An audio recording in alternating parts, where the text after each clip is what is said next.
The last concept we want to look at in terms of functions is the idea of a difference quotient. And I'm not going to go into the calculus behind this, but this difference quotient plays a real important part in what you learn throughout calculus.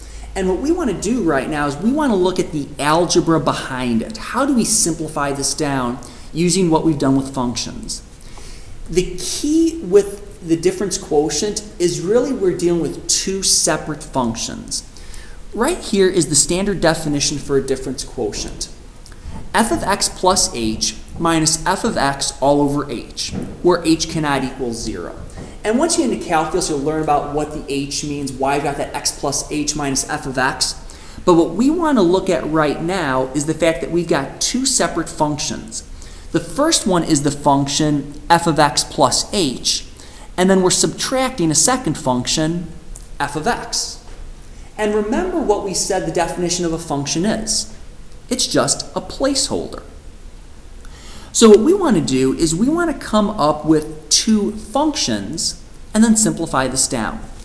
So here for example 7, for f of x is equal to x plus 4, we want to find f of x plus h minus f of x over h, or the difference quotient.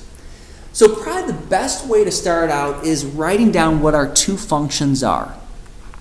We've got f of x and f of x plus h. So we know here f of x is equal to x plus 4. That one's really straightforward. Now f of x plus h, what that's saying is wherever I have an x, I want to replace it with an x plus h. So right here I know my function is x plus 4. I'm going to replace it with an x plus h. So I'm left with x plus h plus 4. Now that I've got f of x is equal to x plus 4, which is my given, f of x plus h, which I plug in x plus h wherever I see an x, I get x plus h plus 4. I can plug those two quantities into my formula. So f of x plus h minus f of x over h, standard difference quotient formula. F of x plus h we know is x plus h plus 4. Then we're going to subtract f of x. And it's really important that you put your parentheses around the entire quantity when you subtract f of x, because we're subtracting the entire function. A lot of people want to just put this x plus 4 here, and then they're not subtracting the plus 4. So make sure you get your parentheses around that x plus 4. And all that's over h. Once I do that substitution, I can simplify down. So x plus h plus 4 minus x minus 4 over h.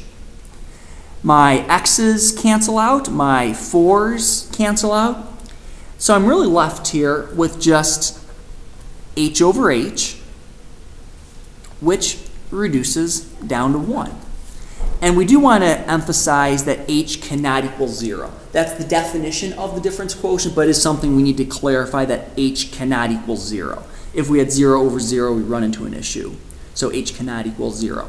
So the difference quotient, when f of x is equal to x plus 4, will simplify down to 1.